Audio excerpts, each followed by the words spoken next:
Hey, good morning and welcome to Breakthrough Walls. I'm Ken Walls and I'm your host. And I have the one and only Josh Koerpel joining us today. This is going to be fun, so stay with us. We'll be right back.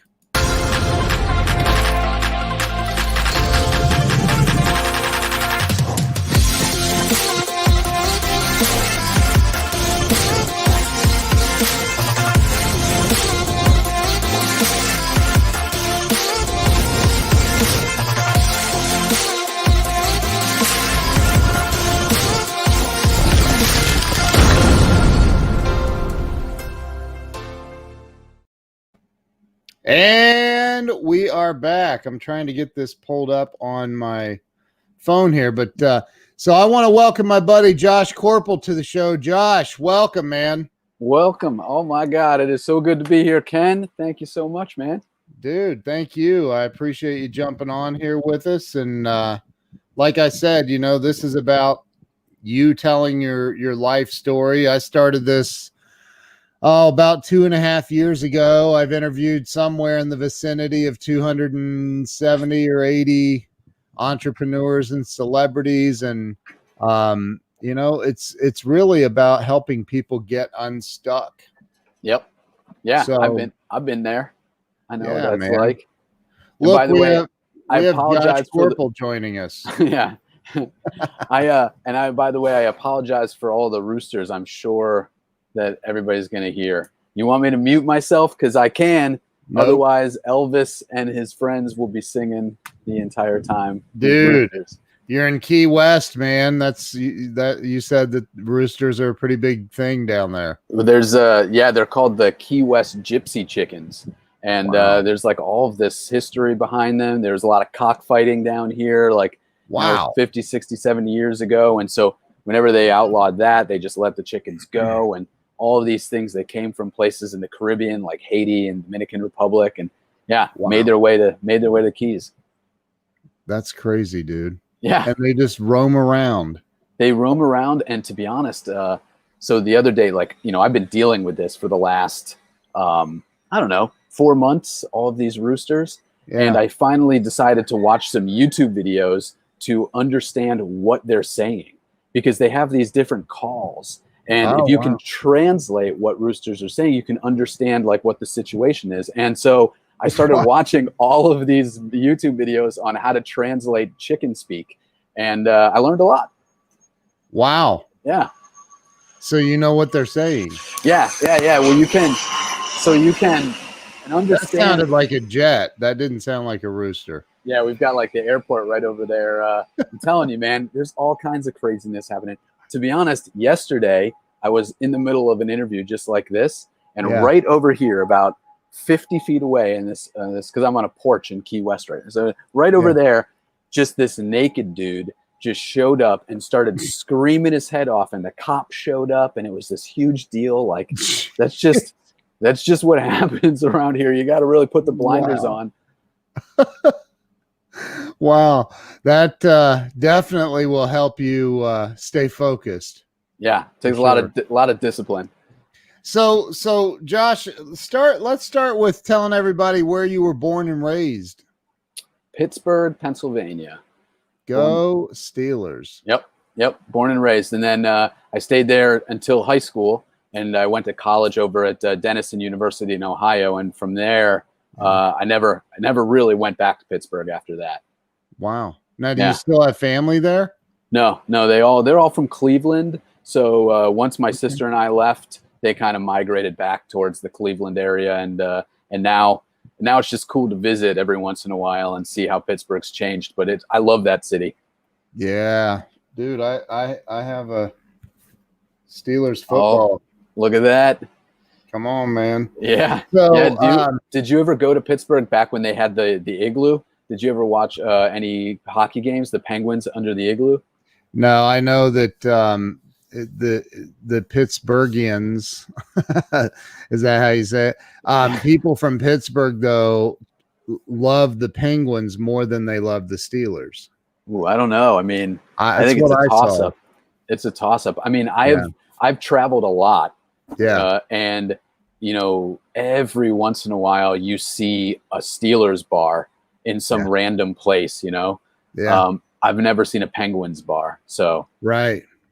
Yeah. No, I'm with you. I've seen the Steelers bars too, but what I found it interesting though, that because I know nothing about hockey, nothing. So and now Columbus has, I'm in North or Central Ohio, and Columbus has a professional hockey team, and I've been to a few of the games, but I still watch it and I'm like, I have no idea what I'm watching. Like, none. Like, oh, there's a fight. Cool. I feel it's like NASCAR, right? You just what are they fighting over? A little puck? What the heck?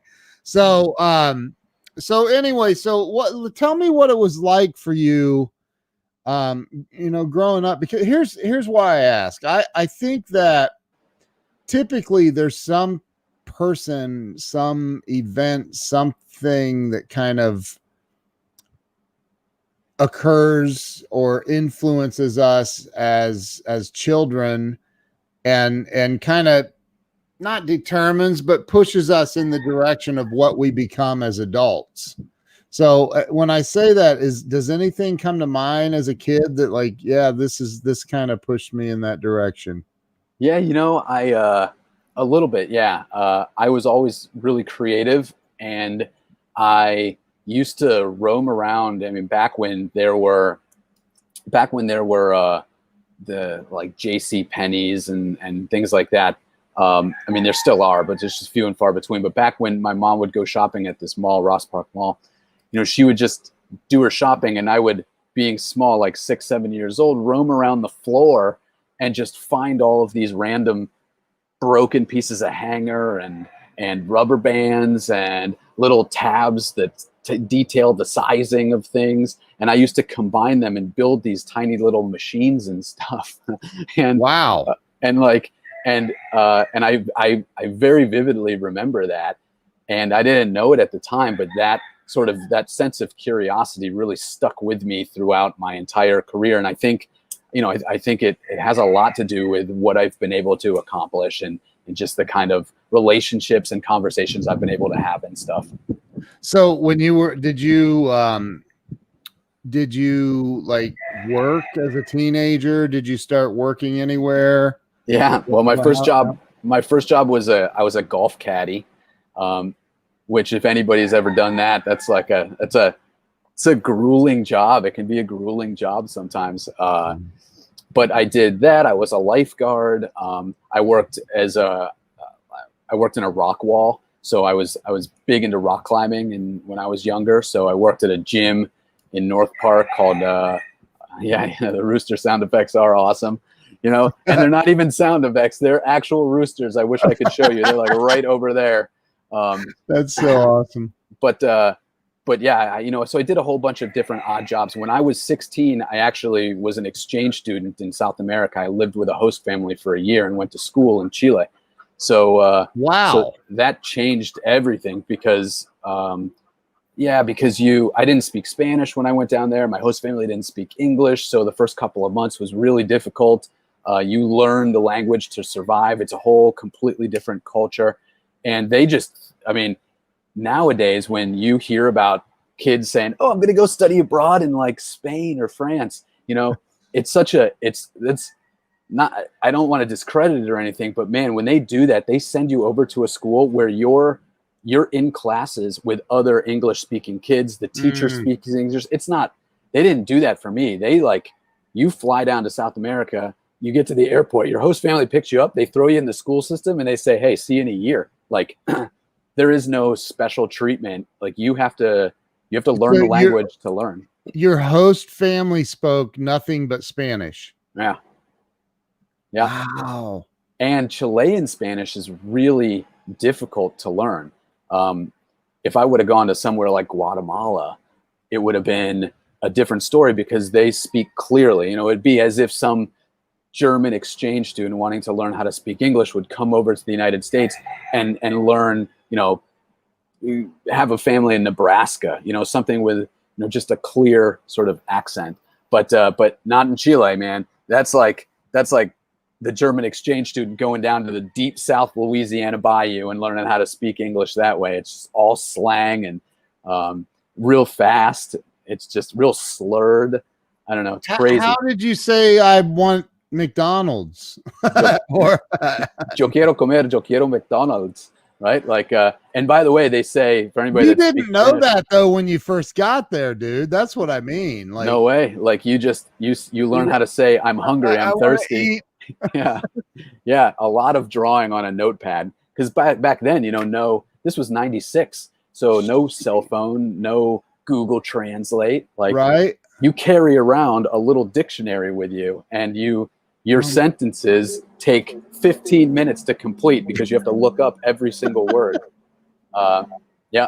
But what I learned is that once you get over that hump, all of these doors open up and everything is downhill from there, and it's so much easier. So it's worth the climb.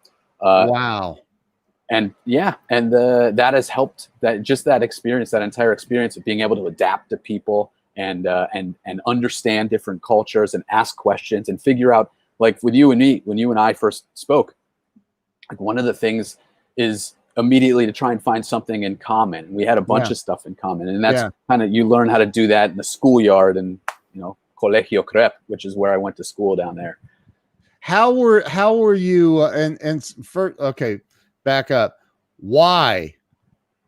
What made you go, hey, I think I'd like to go to Chile and be an exchange student? I was a year ahead, right? So I started school a year early. So I went through all the way through 11th grade a year ahead. And so I could take the year and then come back and repeat my senior year. So that's what I ended up doing. And my dad was a big traveler. He was an executive vice president of sales for a big energy company. So he did a lot of traveling overseas and created contracts and stuff for different power plants and things. And so he was familiar with travel. And we saw this and I did it through Rotary International, which was awesome because they set you up and they teach you about being a positive role model and a representation of the United States. So having that, it was just super cool. Very, very cool experience. Wow. So how did your parents feel about, like, hey, let's ship our kid off to South America? There's no violence there ever. For a year. And for a year. And Chile had just gotten over the Pinochet sort of era. So what's that? What is it was a dictator essentially that ruled for a period of time. No big deal. But that was all sort of worked itself out in a way. So it was very safe, right? There was no real danger in any way, shape, or form. But I lived with a fantastic family, and they took really good care of me. I got real sick when I got down there. In fact, what? I got mono because when you're leaving, I'm 16 years old. You're leaving for a year. I was kind of dating this girl and we were making out hardcore before I left and stuff. And she had mono, but she said the doctor said it was okay. And so I didn't really know. And it takes like 2 weeks to incubate in your system before it actually surfaces. Wow. And so I got down there and I started getting really sick. And that was tough because not only could you not speak the language, but you also were just real sick and no one knew what to do when you were in a different place. And oh man, it was just crazy. But yeah, Rotary International, service above self. I've made so many friends through Rotary. Wow. So the chick you were dating in Pittsburgh gave you mono. Yeah. And convinced you somehow that it was okay. Yeah. Doctors have cleared me. I'm no longer contagious. I'm like, yeah, and oh my God. And then 2 weeks later, I got it and I had it for about a month and a half. And so, wow. So yeah, they don't really get that too much down there. So I was essentially quarantined just like we are now. I was not able to leave my room for like a month and a half. What? And it's like, what would you do? Because again, no internet really. And all of the television is in Spanish. So I didn't speak any Spanish. So I actually learned how to play the guitar. My the host dad had a guitar, and I learned how to play, and I've been now playing for like the last like 25 years. So that's cool. I play guitar too. I've played since I was 7, and so I don't even know how many years that is, but a long time. But so here's what I don't get, man. I have 2 daughters. One's 14 and one is 10. And I cannot imagine putting either one of them on a plane, sending them to South America with the internet and really like communications at an all-time high, obviously. I still would be like, no bueno. What do you think the worst case scenario would be? They die. From what? I don't know. Play it out. Some Chilean dictator killing them. The probability of that's pretty low, but I can tell you that what they would get out of it is a really, really strong sense of self, right? Yeah. A confidence when they come back, not to mention the language skills, of course. Yeah. I mean, I was a different person when I came back, so much more mature. Have you ever spent any time with anybody from Israel? Like do you have any Israeli friends? Yeah. So you ever talk to them about their time in the military? Yeah, I just had somebody on the show last week. Yeah. That she was in. Yeah. Or no, she wasn't. She actually moved to the States before that age. So, yeah. Well, it's the same idea. Like, they go in after high school to the military, and they come out, and they're just, way completely more mature. Different. Exactly, completely different. So that's what it was for me. But you were 16. So you went down there, and your parents didn't know this host family, I'm assuming. I mean, no, they didn't. I mean, they didn't go way back. Like, no, not at all. We communicated though, and wrote each other letters, and so there was a line of communication there. Yeah. But and then they actually, like, after about 8 months, my parents actually came down. They flew down and they visited, and we all stayed together. So it was like a nice little reunion. Nice. But yeah, it was just such a. Can I swear on this show? I mean, yeah, sure. Yeah, I mean, I don't want to break any rules. I don't judge. It was a kick-ass experience. It really was. That you can say that, dude. All right. I mean, you can say whatever. It's the internet, man. I just try to keep it a little bit on the. But so that's pretty amazing, actually. Thinking it through and seeing it from that perspective. Yeah, that's pretty cool. Yeah. But a year. Man, I don't even know if I could handle that, but whatever. So you did it for a year. Yep. And it completely changed your life, is what you said. And I came back and I just had different thoughts about life and where I was going. And I ended up going to Denison University undergrad and majored in Spanish. Yeah. And from there here in Ohio. Yeah. Like actually real close to you. About an hour or so. Yeah. And after that, instead of getting a job out of college, I went and joined the tall ship industry. I went and packed up a sea bag, and there's a ship. I don't know have you ever been to Erie, Pennsylvania? My wife is from Erie, Pennsylvania. Really? Okay. So, if you go down Front Street all the way to the water in Presque Isle, there's the Erie Maritime Museum. She would know. I do not. Yeah. All right. Well, so there's a big museum down there, and there's a big ship, a sailboat. That's like a recreation, a replica, but a working replica of the Niagara, which was a really famous ship in the Battle of 1813 on Lake Erie. Yeah. And so I packed up a sea bag and I joined that thing for months. I lived on that boat and slept in hammocks, and there was no running water. And I learned how to sail these giant pirate ship looking things. There she is. She knows what you're talking about. Yeah. Yeah, exactly. So it's the Brig Niagara. Yep. It's a cool museum too. So if you've never been in that museum, to anybody that's listening, it's a really, really cool museum. The Traverse City. In fact, the Manitou, I have a lot of friends that are the captain of the Manitou, and that's straight out of Traverse City. Wow. So that's what and then I lived my entire 20s were spent in the tall ship world, and I sailed all over the world on these big boats.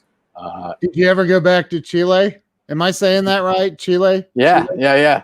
No, and I've never been back. I want to, but I've never been. Wow. Yeah. So could you so you speak fluent Spanish as a result of spending a year in dude, I can't even imagine, like, you show up in a foreign country, you do not speak the language at all. I just can't imagine, like, what the like, Yeah. you just said, yeah, I guess you have to, that's where the experience, um the experience comes from, is you have to adapt and figure it out. 100%. Like you gotta figure it out. You're on your own. Yeah. And it's just like, one of the things is that we talked about this when we discussed it last time. Like, you got to learn how you learn. Yeah. You know? Right. And that kind of situation teaches you. You have no choice. What's crazy, immersion, exactly. What's crazy is that when we left, right, I can't remember where I flew out of. I think I flew, because we were in Pittsburgh at the time, I flew down to Miami. And then from Miami, all of these other Rotary students from various parts of the United States all came together, and we all had one single flight down to Chile, right? Santiago is the capital down there. So we fly down to Santiago. And then once we got there, everybody split up. They all had different places. Some went into the south, north, some stayed in Santiago. I went all the way to the coast in a little town called Quilpué. How did you get, I mean, did the family picked you up there? Yeah, the family was waiting for me with the big sign and everything. And it was just like, yeah. And it was really cool, because they showed up and they had a sandwich. I'll never forget this. You know, they showed up with the big sign and everything, and Josh and we hugged, and I had no idea what they were saying. That first, like, that whole experience, leaving all of your friends and family, which was a really emotional thing. Yeah. And then doing this flight, right? 12, 14 hours. I can't remember how long it took to get down there, landing, having the family show up, not understanding a word that they are saying to me at that point in time, right? They showed up and they had a sandwich, like white bread. It was just white bread with ham and cheese and mayo with the crust cut off, right? So they handed me that and a coffee.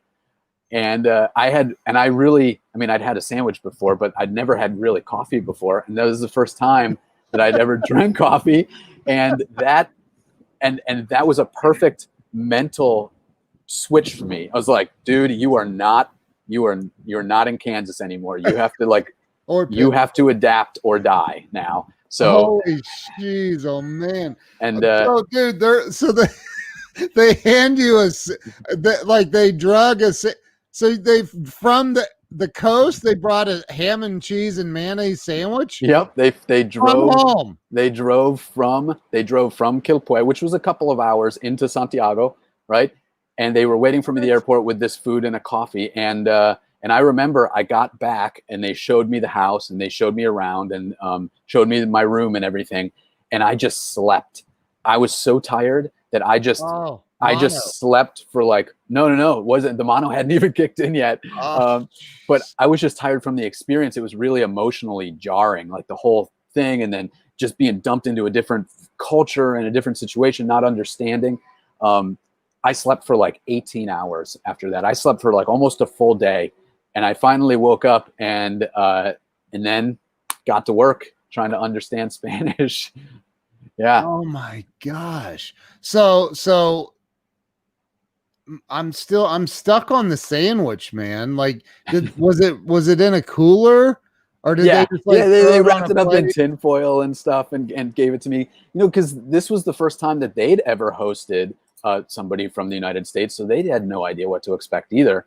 And I'm just thinking, how nasty could a sandwich get on a 2-hour car trip? It was good. It was good. They took care of it. But yeah, no, it was man, it was, and they were so sweet. And, wow.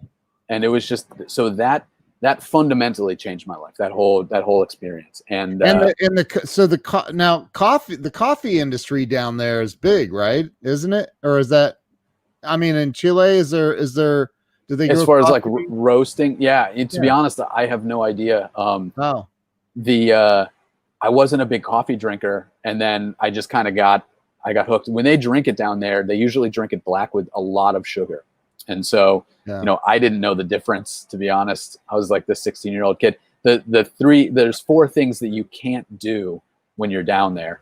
And they call it the 4 Ds, right? No drinking, no drugs, no driving, and no dating. Right? Oh, wow. You can't do those 4 things. None of that. No. Wow. And if you do and they catch you, like, it's ground to be kind of expelled out of the country sort of thing. Which, of course, you do all of them in some way, shape, or form. But you're also not allowed to leave the country. So you're on a really special student visa, and you can't leave and come back. So you're able to stay there for a year, but you're there. Wow.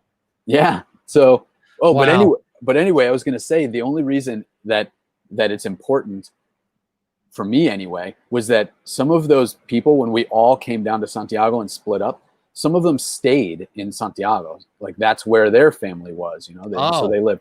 But Santiago was a place where it was very, very easy to get around with English. It's a modern city. And so these kids never really experienced the tension and the hardships of having to get over, not having that crutch of English to fall back on. And 8 months later, they came back and they couldn't speak a word of Spanish, right? It was just embarrassing. Like, how in the world are you going to go live in another country for almost a year and not speak a word of the foreign language? Not a word? Nope. Because it's just so much easier to speak English. And so their host family spoke English. They must have. And then when you get down there, you find that when they know that you're from the States, everyone wants to practice their English with you. So you have to get really comfortable with telling people, no, like, I appreciate it, but I'm here to learn Spanish. Can we please speak in Spanish? And so, yeah. Oh my gosh, dude. Yeah. Wow, that's insane. JR says, have you had any contact with the Chilean sponsor family since you came back? Yeah, of course. In fact, unfortunately, the host mom, Ruth, she ended up passing away like about 2 years ago.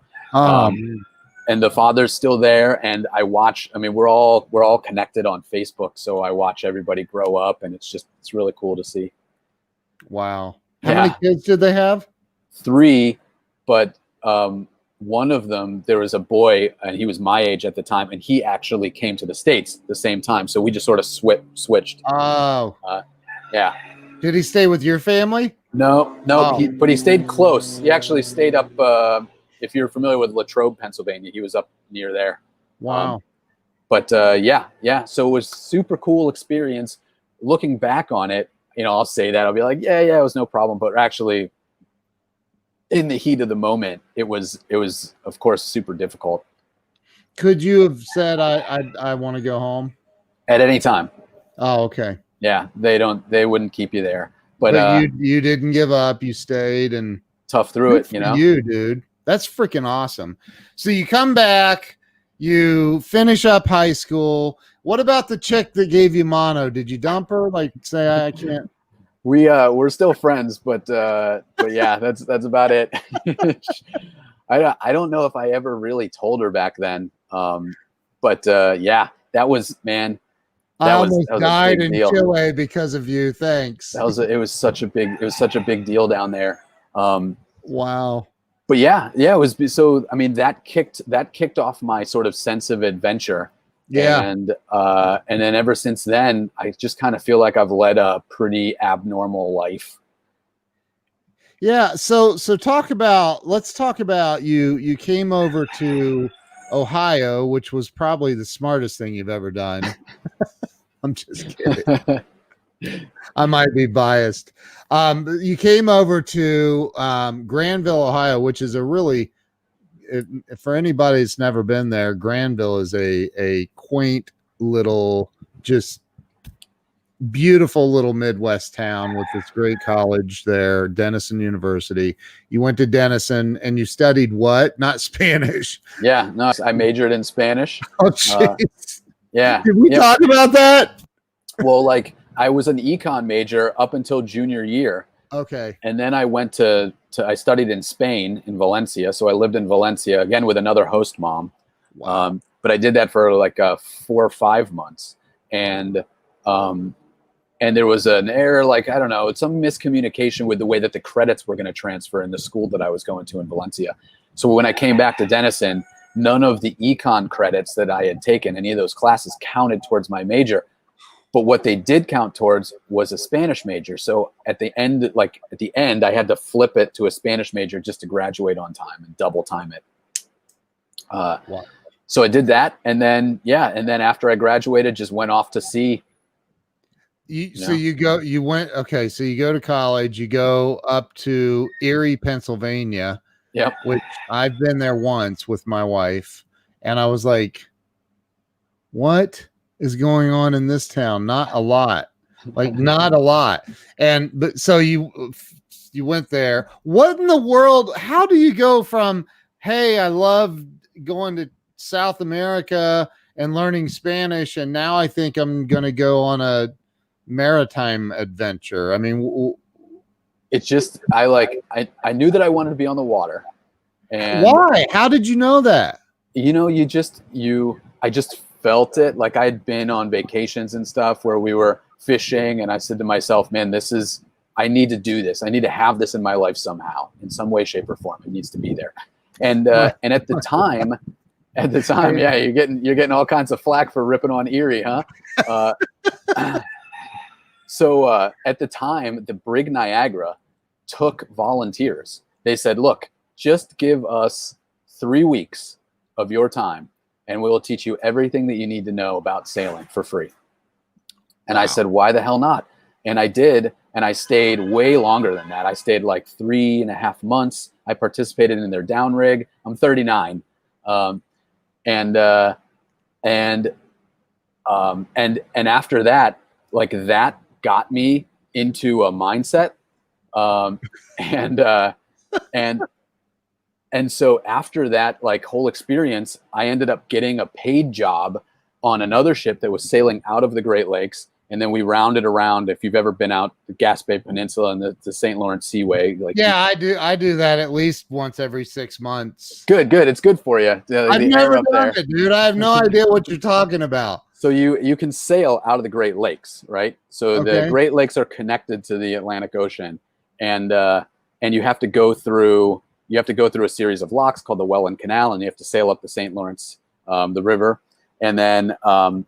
And how big is this boat that you're on? 140 feet. That's big. That's pretty big. That's called the Dennis Sullivan, 3-masted square topsail schooner. Wow.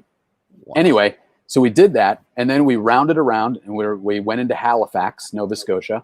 And then from there, we ran celestial navigation trips where we taught people how to essentially navigate with the sextants and from the stars and charts and stuff. And we would sail from Halifax to Bermuda to the Bahamas. And wait, back up, Josh. Did you just say you learned how to sail by the stars? Yeah, that's a thing. So sometimes we would even shut off all of the electronics on the boat and just celestial navigate. No way. Right? Yeah. Are you serious? Yeah, man. Yeah. Well, you've never done that? What are you doing with yourself, Ken? Right. Yeah. Yeah. No, I try to do that at least, every couple of weeks. No, dude, like I've never heard anybody talk about I navigated the oceans via the stars. Yeah. Like, what? Yeah. I mean, it's not like people think of celestial navigation like you just look at the stars and, hold your thumb out and you're just like, all right, it's like there. I feel like I'm going there. Like, that's not kind of how it works. It's a lot of math, to be honest. Is it really? Yeah. But anyway, and yes, we did have GPS, but the idea was to not use it. We were teaching this group of people to not use GPS. Did that. Gaspé Peninsula is awesome. Throwback to the 1900 seaside towns. Exactly. There are places up there as you round around the Gaspé Peninsula on the northern side, Les Machins, Montagne, like all these tiny little French Canadian towns that are unbelievably beautiful. It's like a cross between a 1900s French villa and the moon. Like, it's all barren but beautiful at the same time. And then once you get around the Gaspé Peninsula and into the Gulf of St. Lawrence, I've never seen so many dolphin. Like that's one of the one times in my life that I've been sailing where we were surrounded by literally at least 1,000 dolphin all swimming together. And it was just everywhere, like dolphin and dorsal fins as far as you could see. So it's such a beautiful, beautiful place to go and kind of hang out for a while and sail by through the Canso Straits and then into Halifax. Dude, that is absolutely unbelievable. Yeah. It was cool. Yeah, sorry, we got people, all kinds of craziness happening. But that's what I did, and then it was from there, and then I ended up doing up and down the East Coast for a while on different boats, and then we sailed. We took this group of high school students from Florida. We left out of Riviera Beach. We sailed over to Bermuda. We sailed over to the Bahamas. Like the southernmost island is called Great Anagua.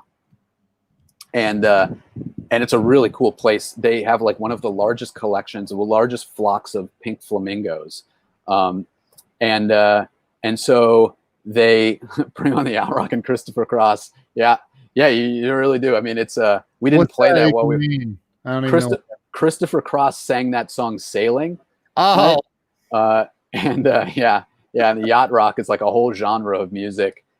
Oh my God. But anyway, we just did a whole bunch of stuff. Sailed to Jamaica, Honduras, Belize, back, and then across the Atlantic. Spent a lot of time in the North Sea, up in Denmark and Sweden and Norway, and raced to places, and then ended up getting shipwrecked off the coast of France. We were 80 miles off the coast of France, and the whole boat got destroyed in a storm, and ended up having to go in. And I lived in France for months as we rebuilt the boat and the rig, and just like all kinds of neat, weird, crazy stories.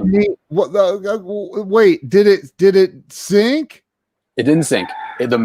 Both masts crashed down onto the deck and cut through the cap rail and started sliding out to sea. And we ended up pulling everything on board as best we could. And I mean, just for sheer luck, those masts and all of the associated rigging, like there's so much stuff, sails, lines, blocks, everything, like wire rope. It all came crashing down, but it missed the engine controls. It missed the wheel. There's the big ship's wheel.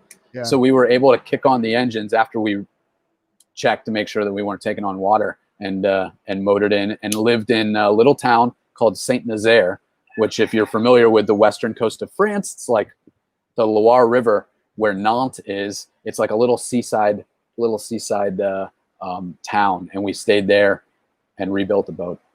So that's the kind of crazy shit that happens to you while you're sailing. I am literally blown away by this story. That's insane. Like, and I'm sitting here thinking, okay, so you're talking about sailing to the Bahamas and Belize and all these other places.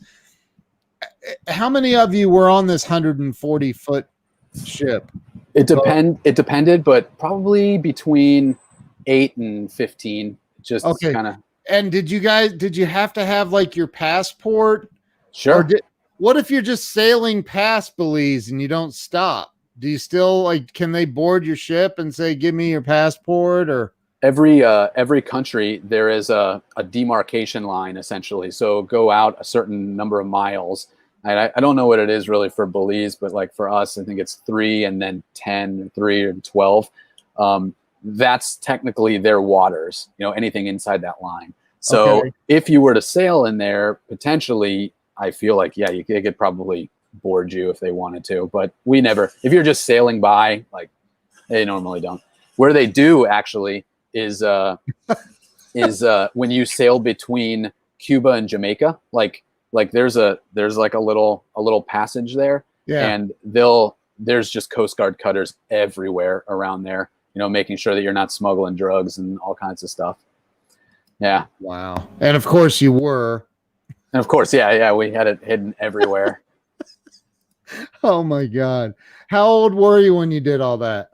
Let's see. When I started, I was 23, and by 26, I had enough sea time to get my captain's license. I took all of the tests, and I got my Coast Guard captain's license. And then at 26, I was the captain down here, actually in Key West, of an 80-foot 2-masted schooner called the Liberty. And then that first ship that I told you about, the 140-foot one that I sailed out this in, I ended up being the relief captain for that. And so that was cool because that was kind of like the first boat I ever started on. And then I worked my way all the way up to the captain. So this right here is a great question that I would not have even, I wouldn't have thought of. What about pirates? So yes, you always hear like Pirates of the Caribbean and stuff like that. We've never had any problems at all, never had any run-ins, anything like that. I feel like the most of the time it's not really worth their time because the risks are so high and you never know. You know, if you're going to hold up something, it's going to be like a super yacht. You want to make sure that they have money. It's not, or like a cargo ship, you know, that has a bunch of containers and you know what that is. We were just this ragtag, like pirate ship looking thing. So nobody messed with us. You're like, we were the pirates. Yeah. So what about because I have a buddy that was in the Navy on he's been on the show, Justin, and he said that he actually, their naval vessel, these pirates tried to attack them and in Somalia, and he was the gunner and he was very accurate. And they didn't obviously attack a U.S. naval vessel, which is just the dumbest thing. But when you're out, so you went across the Atlantic in this 140-foot ship. Yeah, it was a different boat, but it was roughly the same size. Yeah, about 150 feet. So.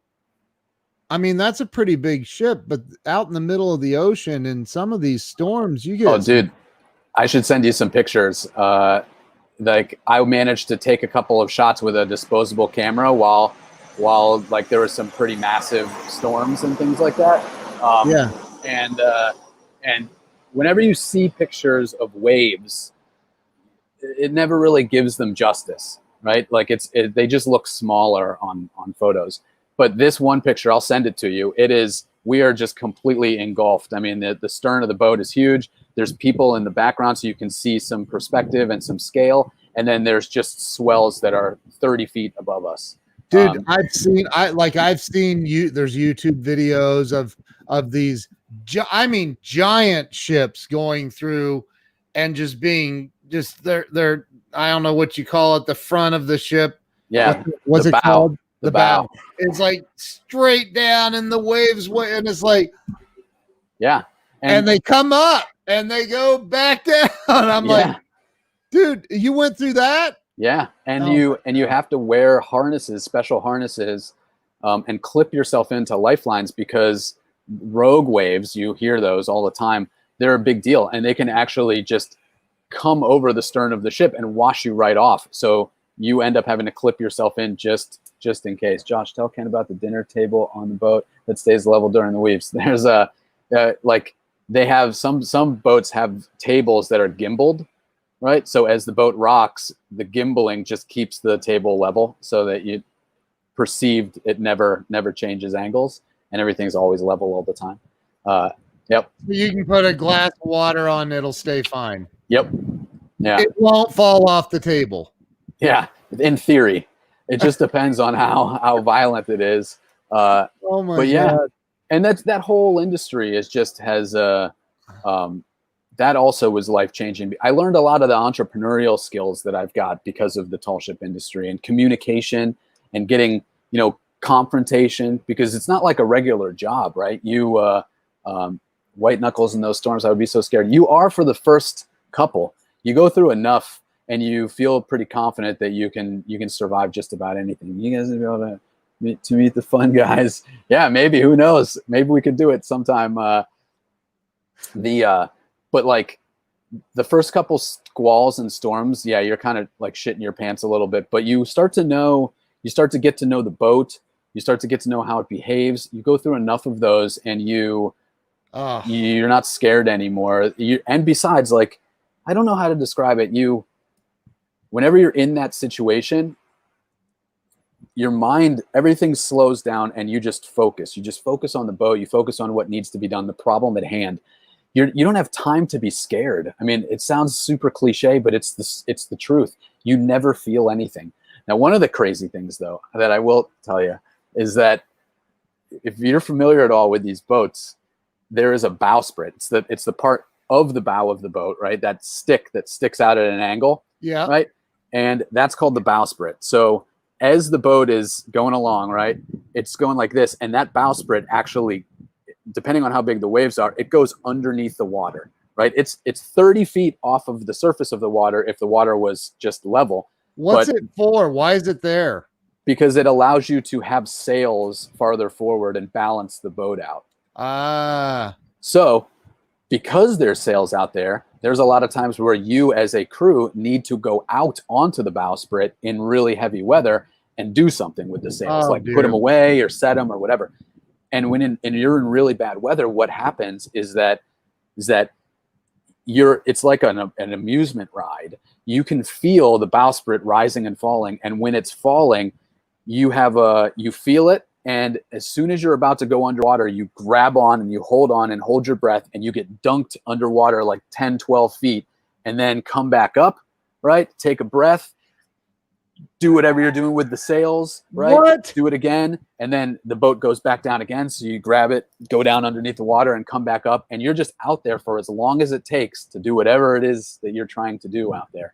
Are you like in a harness locked onto something, or? I would love to say yes, but half the time in the heat of the moment, you're just responsible for not fucking letting go. Just hold on to the boat. Like that's really what it comes down to. It's you try to be as safe as possible sometimes, but sometimes emergencies happen and you need to run out there. And so, yeah, you just do what needs to be done kind of thing. Dude, that is insane. Yeah. Pam, I agree with Pam. That's just insane, bro. Yeah. Yeah. Like, and you're telling it like it's no big freaking deal. It's easy. Again, like when I look back on it, I'm like, yeah, no problem. But I mean, in the moment, you're just totally focused. You do things on these boats that in retrospect, you're like, how in the world did I not die? How many animals? Yeah, thank you, Doug. Yeah, no, I mean, I feel like anybody would do the same thing in my position if they were in that situation. So it's just, just craziness. Dude, people don't put themselves in that situation as a rule. They should. You'll learn a lot about yourself. Like, hey, what'd you do today? Oh, I was clinging on to the whatever the hell that thing's called for my life, going 12 feet under. That's insane. I don't know if you can see. So that's if you ever see somebody with an anchor tattoo, if they're an actual sailor, that used to signify that you sailed across the Atlantic. And actually I did, and I got that in Copenhagen. As soon as we got to Denmark, I went and found this like super seedy tattoo shop and got that done. Yeah. Oh my God, dude. You might be my new hero. So like that is insane, man. So when you get on a little, I say a little, my wife's on here still. What's the size of your brother's boat? I think it's a 30, 35, 38 footer. I'm not sure, but you could probably sail one of those pretty. Yeah. I mean, once you learn how to sail the really big ones, it's all the same theory. It's just way easier to do, have the little ones and everything is the compact and, you're not going underwater 12 feet. Sometimes you are like, depending on the weather, those little boats too, they can get pretty violent, but, it just teaches you confidence and that you can handle any situation. Did you ever, it's not a laughing matter, but did you ever have anyone go overboard that?